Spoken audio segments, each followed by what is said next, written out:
Excellent, excellent. Well, good morning and welcome. If I haven't had the opportunity to meet you, my name is Chris. I'm lead pastor here at Hoboken Grace, and we're really excited to walk into this morning. It's a little bit of a different Sunday because we're kind of in between series here, and as we prepare to walk into Remix next week, I wanted to be able to take a week to just talk about the summer. And I don't know if you guys know this or not. I don't know how you feel about this or not, but summer's here. Have you realized this? How many of you are excited about the summer?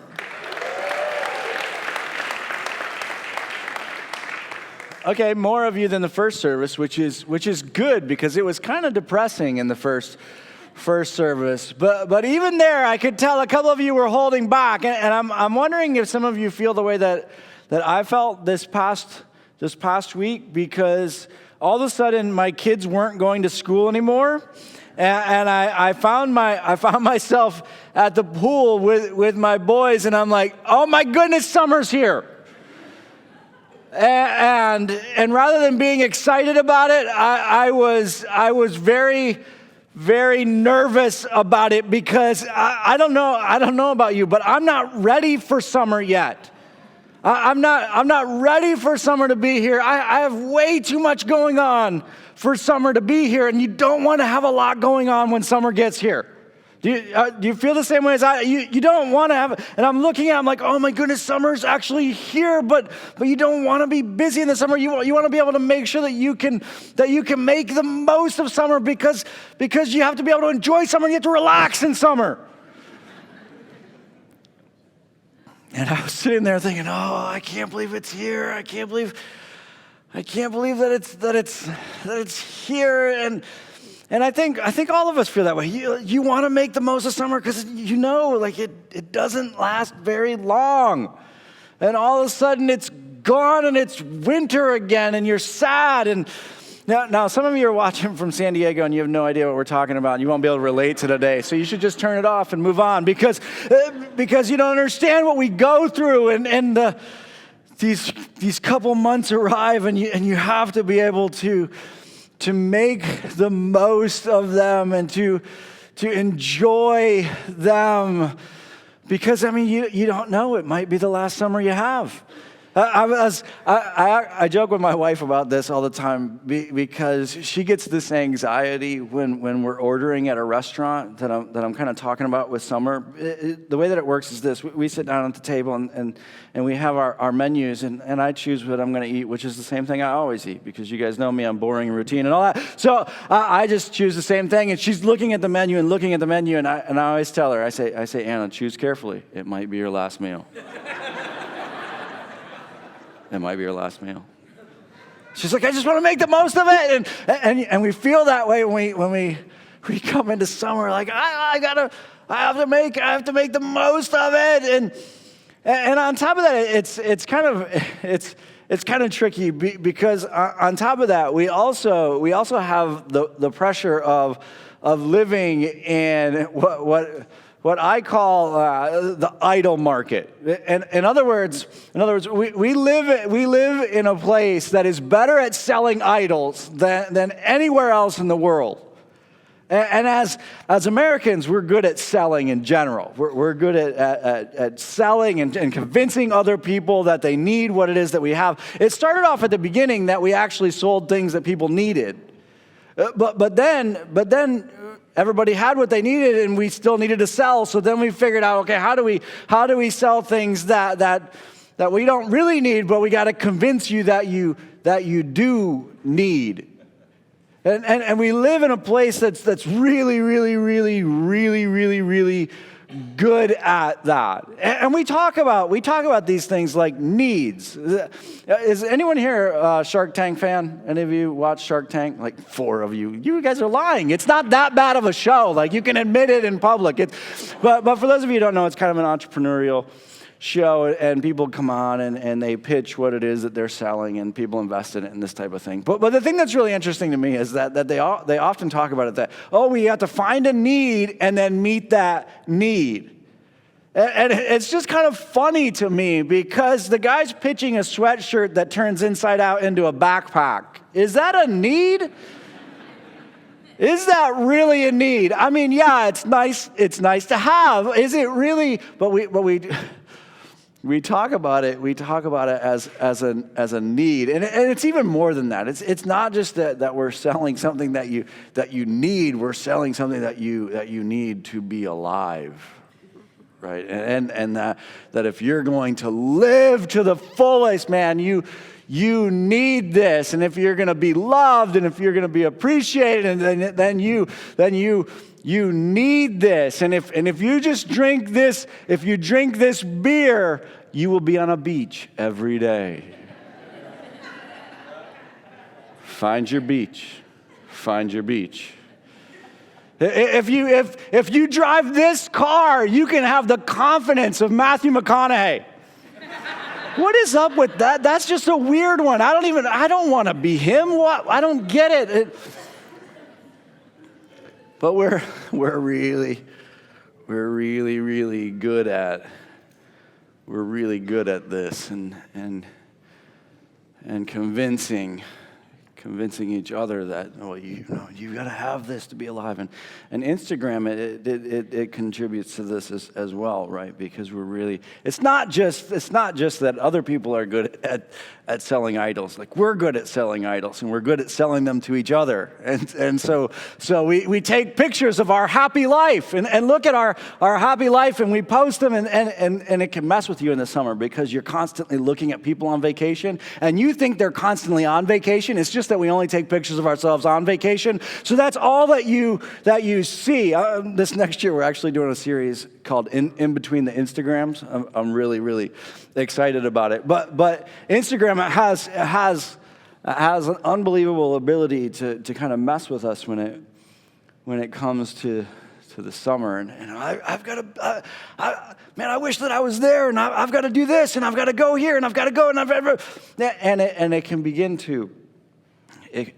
to lead us into a really interesting idea of what it means to make the most of summer. And I think that this idea of making the most of summer, I think that it's actually a good idea as long as we have the right perspective. And so as we prepare to walk into this summer that's here, what I want to do is I want to take us to a passage that I think just reminds us of what that perspective is going to be. And if we only live once, if we're going to make the most of what's before us, if we're going to make the most of our summer, then I think that this is important. In order to do that, what I want to do is I want to take you to a passage. It's actually found in the book of Philippians, and I know some of you are like, wait, Philippians? Didn't we spend like 4 months in Philippians? And now we're going back to Philippians. But here's the thing: there's like 3 verses that we skipped in Philippians, and this is one of them.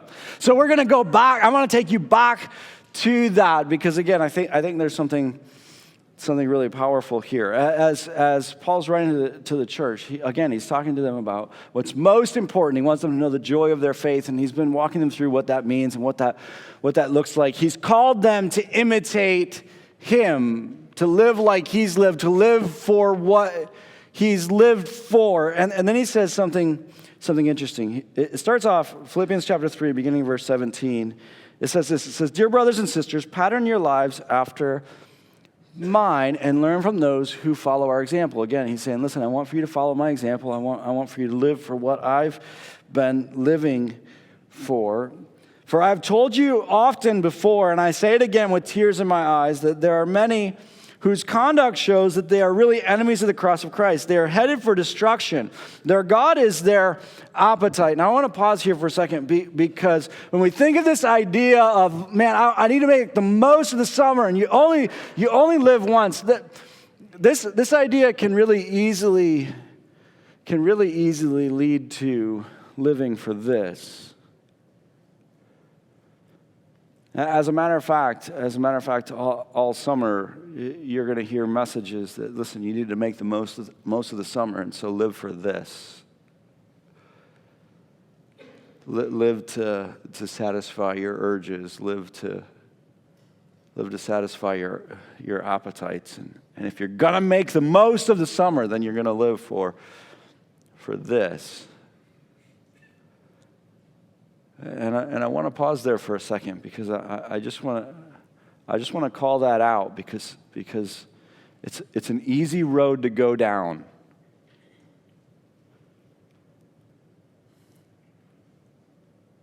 And some of you, as you look to the summer, you've really set up the entire summer to be about this. Let me tell you something. If you live your summer for this, as you come to the end of it, you're going to regret it.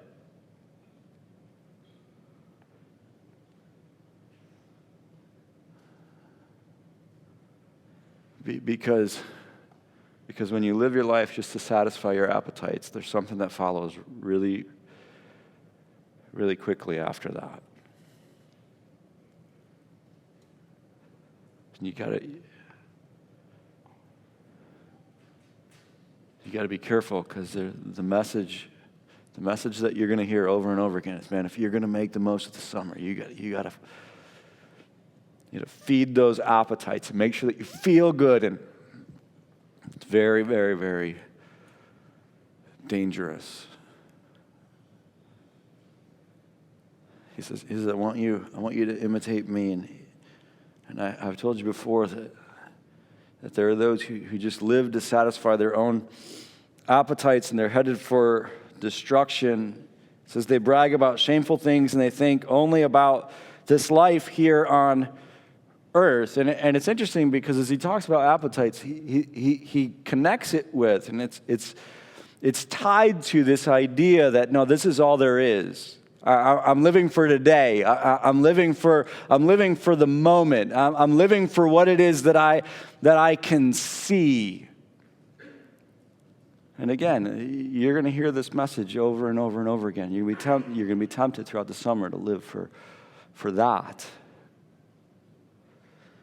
But then he contrasts it. He says, But we are citizens of heaven, where the Lord Jesus Christ lives, and we are eagerly waiting for him to return as our Savior. He will take our weak mortal bodies and change them into glorious bodies like his own, using the same power with which he will bring everything under his control. He says there are those who live just for the moment. There are those who live just for their appetites, and how can I feed those appetites? He says, but it's different with you. You don't just look at the moment. You don't just look at what's right here. Like, you understand that you're eternal. You understand that there's more to it than that. You understand that today doesn't just impact today, like it impacts eternity. And for those of you who are here and you're pursuing this idea of Jesus and what this is about, and trying to figure this out, I just want to call your attention to this really quickly, because I want for you to understand. Because some of you think that this whole relationship with Jesus thing, it's like a moment by moment thing, and you're hoping that you're good enough, and there's no security in it with you at all. But it's really interesting when you look at Paul. He had incredible security about the future. Why? Because his relationship with God, it wasn't based on what was happening in the moment. It was based on what Jesus did. And as you're sorting through this whole Jesus thing, you need to understand that this isn't just about the moment. This is about eternity, and that you can have incredible confidence about your eternity. And Paul says we aren't those who just live for the moment. Like, we understand that we're eternal. We understand that there's a future, and we understand that it impacts the future, and we live not just for what's right in front of us, not just for our appetites. We live for what's eternal and what matters and what's significant. And then as he continues, he says something really powerful. He says, "Therefore, my dear brothers and sisters, stay true to the Lord. I love you and long to see you, dear friends, for you are my joy and the crown I receive for my work." So he says, no, we're not those who just live for the moment and what we can see here. No, we're those who live for what's eternal and what's significant. And he says, therefore, stay true to this path. Stay true in your pursuit of him. He says, I love you and long to see you. And then listen to what he says. He says, for you are my joy and the crown I receive for my work. And in this moment, as he's calling them out of the moment and into what's eternal, he calls them to an incredibly powerful truth. It's one that almost all of us know, but it's so easy to forget. And that is this. He says, I want for you to know, as we move from the moment to the eternal, that what matters most is people. What matters most, what lasts, what's eternal, what's significant is people. He says, I want for you not just to be in the moment, but to focus on what's eternal. And I want for you to see that you, not only do I love you, but you are my joy. You are what's going to last. You are the crown. You are the reward. You are the reward for what it is that I'm striving in. Throughout the scriptures, as Paul writes to the church, multiple times he talks about the reward for his work, for his labor. He talks about how we're going to be rewarded for what it is that we invest in. And he's saying to them, he says, no, you are the reward. And what matters and what lasts and what's eternal and what's significant is people. It's people.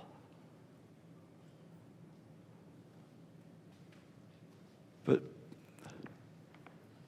this is tricky because we live in a world that wants to get us to pursue all sorts of different things. And as you go into the summer, you're gonna be pulled in a million different directions, and you're gonna be tempted to build your summer around a million different things. But I want to make sure that we have the right perspective, and I want to make sure that we make the most of summer. And in doing that, I want to bring us back to this because if we're going to make the most of summer, it won't be about the places that we go and the things that we see. It will be about people. It will be about how we impact people.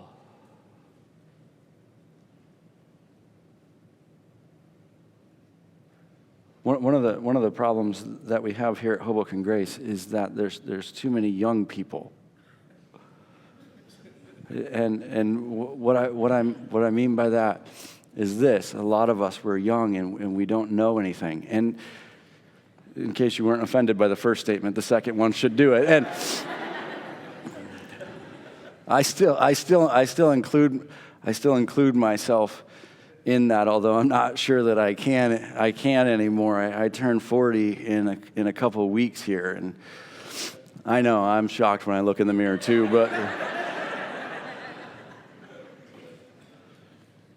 but the problem is that when you're young, you think that it's the places that you'll go and the pictures that you take that will mean something in the future. But you know what I don't? You know what I've never experienced? I've never experienced meeting someone who has age who showed me a bunch of pictures of places that they've been. They show me pictures.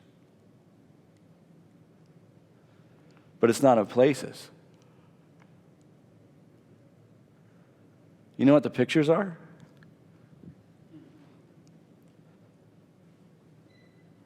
People.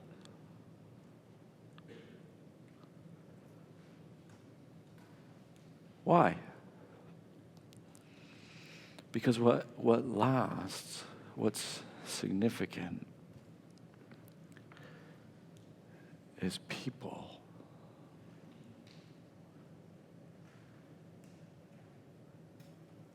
And I want to make sure as we walk into the summer that we make the most of it. I think it's an important thing for you to walk into the summer and say, now I want to make the most of it, but if you're going to do that, don't be distracted by the idols. Pay attention to what's important. Don't be pulled in all sorts of different directions and thinking that, well, I've got to go there and I've got to make this, and get so busy that you miss people. And you know what's annoying about people? A lot, but there's a few things in particular, and one of them is this. One of the really annoying things about people is that they take time.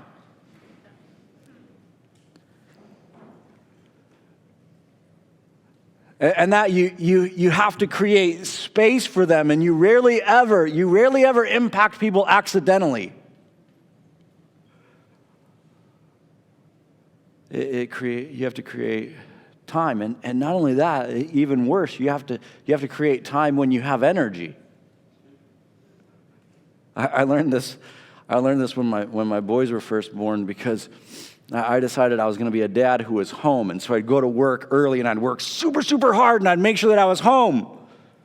And one day my wife said to me, she said, I don't even think it matters that you're home. Like, you have no energy. You're just dead. You walk in the door and you might as well just lay down on the floor and just be like a rug for us, because there's no energy when you walk in that door. And it doesn't just create time, but you have to have time when you have energy, which means that you can't spend your whole life chasing after all these things that don't mean anything. And then when you get to be with people, there's nothing left.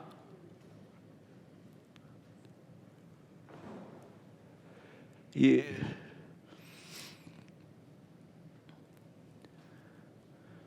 takes time, it takes energy. Let me ask you, as you look at your summer, what is your summer built around? Because all of us, we look at summer and we say, okay, we got to make it. What is it built around? And the reality is summer gives some incredible opportunities to be able to invest in what matters most. Even when you look at what's happening here at Hoboken Grace, one of the really interesting things is that throughout the summer, it's a great opportunity to invite someone to be a part of the conversation of who Jesus is for the first time. As a matter of fact, as we walk into the Remix series, one of the things that we did with the Remix series is that every week stands alone. In other words, you don't have to be there the week before in order to understand it. We did that. Why? So you could invite people all summer long, and it doesn't matter which Sunday they're available, that they can walk in and they can hear the truth of who Jesus is and not feel like, well, what did they talk about last week? No, it's all designed so that you can help people step into this conversation for the first time, and summer's an awesome chance to be able to do that. Summer is an amazing opportunity to be able to build a relationship or strengthen a relationship with someone inside of your dinner group, or maybe even just someone else here at church. And so you sit next to each other because you guys kind of sit in the same areas most of the time. Some of you don't. Some of you migrate, but others of you, I can tell, like that's your area and you've nested there. And so you sit next to the same people around you and you shake their hand occasionally, but you don't actually know who they are. And summer's a great opportunity to like invite them to lunch. And get to know someone new, and you can invite them and go sit up on Washington and sit outside, and it's not miserable and cold. It's a great opportunity to be able to do that. Summer's a great opportunity to be able to build new relationships with people who don't know Jesus. One of the things that we're really excited about as we walk into this fall is that we're going to be walking into a really powerful conversation about purpose. And why it is that you exist, and the fact that you're not here on accident. Not one of you, I don't care who you are. That you are here on purpose. And one of the things that we want to do as we walk into that conversation is that we want for you to invite your friends to be a part of that study with you, and to be a part of really, I mean, we're going to call them dinner groups, but it's really a book club where you're coming together to be able to work through this conversation. You don't have to freak them out and invite them to a dinner group. They're like, what is a dinner group? Just come to my book club with me. But here's the thing, in order for you to do that, here's what you have to do. You have to make friends. And some of you have them and some of you don't. And summer's a great chance to make friends. And some of you are like, well, I don't have any friends. Just shoot for 3. Try to make 3 friends this summer. I know for some of you it's a big stretch. But to be able to go in and say, man, I want to build a relationship with some people who don't know the truth of who Jesus is, and I'm going to be intentional about that. So that when the fall comes and we're walking through this conversation, that you can invite them to be a part of that conversation with you. For some of you, you already have 3 friends, and so you could go for 10. Some of you are like really extroverted, and you could go for 20. Others of you, you're introverted like me, and you're like, wait a second, isn't summer when you get away from people? And I actually want to challenge you a little bit, because for those of you who are extroverted like me, I think that this is a really powerful verse in our lives. And if you met me years ago, I used to be like super introvert. Some of you are like, man, Chris, you're already an introvert. No, I used to be really introverted. I didn't talk to people. I didn't like people. I didn't want anything to do with people. And it was actually this passage and a couple of others just like it that my mentor used to bring to me over and over and over and over and over again. And he used to say to me all the time, he said, Chris, the only thing that matters is people. The only thing God gave his life for is people.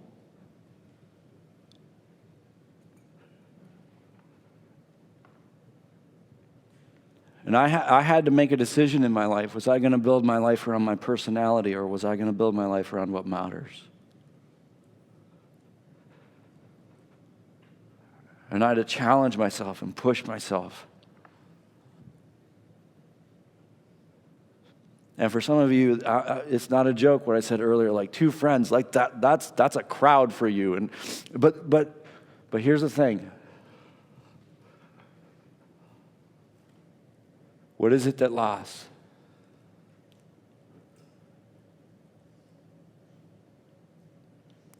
We're not those who just live for the moment. We're those who live for what's eternally significant. And what matters is people. Summer's also a great opportunity to be able to begin impacting if you haven't begun that journey in the past. And sometimes I'll talk to people about stepping on the team here, and they'll say, well, it's summer, I'm traveling a lot. And I'll say, okay, then it's a great time for you to get trained throughout the summer as you're here and the time that you're here, so that when the fall comes, then you're ready to go. It's a great time to be able to do that. We've got some amazing things that are coming up in the fall that I'd love for you to be able to be a part of, especially if you've been here at Hoboken Grace, but you've been an observer and you haven't been a participant yet. One of them is our Buddies program. As we walk into the fall, we're looking to build out significantly our Buddies program. And for those of you who aren't aware of this, one of the things that we want to do here at Hoboken Grace is that we want every child to be able to be a part of Grace Kids, no matter what it is that they struggle with. And inside of our country, what's happening with special needs, the number of children with special needs is just rising and rising and rising. And what we don't want is for someone to come into Grace Kids and struggle to be a part of it because of the fact that they have a special need. And so one of the things that we want to do is we want to make it possible that no matter what it is that they struggle with, that there's someone who's alongside of them through that whole time there, so that they can continue to learn about who Jesus is, so that they can thrive inside that environment. For those of you who don't know, my second son, Kale, was born with Down syndrome. And every week, he has a buddy, his friend Jack, who goes to class with him. Makes it possible for Kale to be in that environment. Makes it possible for Kale to be able to learn about who Jesus is. It's not possible without his buddy. And one of the things that we want to do as we go into the fall is that we want to be able to communicate out to our community. Listen, for those of you who are special needs parents, and I don't know if you know this or not, but this happens frequently. It blows my mind that this happens, but it happens frequently. Where special needs parents will take their child to a church, and the church will tell them, your child can't come here. And so you know what they've done? They've stopped going to churches.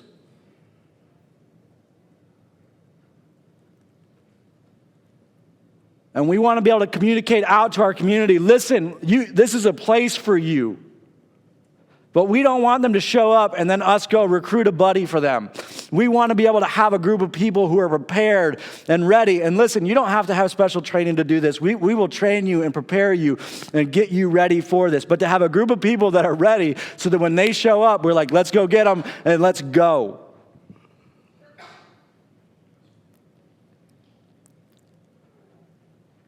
And this summer is a great chance for you to get into that, and we'll get you trained and ready so that in the fall when people show up, this place is packed, and we're able to communicate that out and love those kids really, really, really well. In addition to that, as we walk into the fall, not only are we going to have Grace Kids at the first service and the second service, but beginning in the fall, we're going to have Grace Kids at all three services. Some of you don't know we have a third service. We do. It's for people who sleep a long time. What's amazing about this, and this is just between me and you and like the 1,000 people watching online, but what's amazing about that is I always thought like the third service would be the most awake. They're not. They're not. They're like by far the sleepiest group, by far. Like just rolled out of bed, 11 o'clock, made their way here, barely made it here. It's unbelievable. But in that third service, one of the things that we want to do is we continue to create space for people to be a part of what God's doing here, is that we want to be able to open that up for families to be a part of that third service as well. And we need people to help us make that a reality. And the summer is a great time for you to begin to get trained and get prepared so that when we get to the fall, you can make that impact. It's a great time to start impacting people.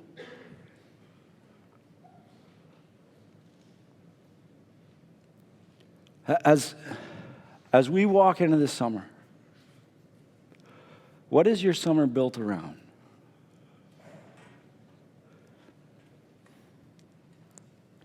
Is it built around what matters?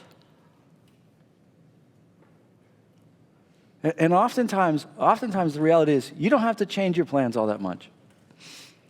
It's just a change of perspective. It's a change of perspective. It's a change in how you use the time, how you engage the space.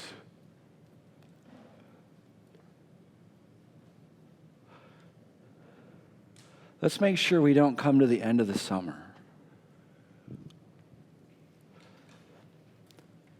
and not have it be a summer that impacted eternity. Not have it be a summer that impacted what mattered most. Today, one of the really cool things is that we get to celebrate with it 4 individuals who stepped into this relationship with Jesus for the first time. And we're going to celebrate that through something that we call baptism. Now baptism is a physical step of what's happened in our lives spiritually, that who we once were is gone and that we've been made new, from the inside out. Now, there's a couple of things that are interesting about baptism here at Hoboken Grace. I want to talk to you specifically about the first, which is this. I try never to baptize anyone alone, by myself here at Hoboken Grace. I want them to be surrounded by those who've been significant in their life spiritually. Why? Because I want you to see people who believe that people mattered. I want for you to be able to see what's possible and the impact that can happen when you live like people are what matters most. And I want for you to know that behind every story that we see on this stage, behind every baptism that takes place, there's people who decided to serve that person, to love that person, to invite that person.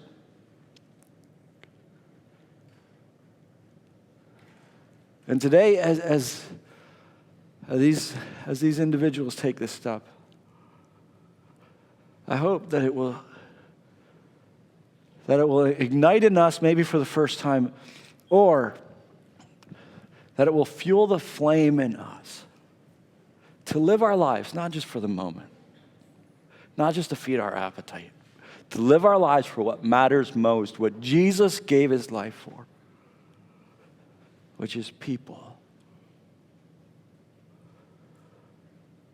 See, it's my prayer that every single one of you will one day be on this stage. Not just as you take the step of baptism, but as you baptize your friend, your family member, your coworker, because you decided to live for what matters most, which is people. Will you pray with me? Father, we want to celebrate those who have come to take this step today. We want to celebrate those who invested in, those who invited, those who loved them along this journey. Father, we want to be able to live a summer that we can look back on and know that it didn't just matter for a moment. It wasn't a summer that led to destruction, but it was a summer that led to life. Not just our life, but life in the lives of the people around us. Father, it's remarkable that we get to be a part of this journey in other people's lives. And we just pray that you'd continue to use us in that way. In Jesus' name, amen.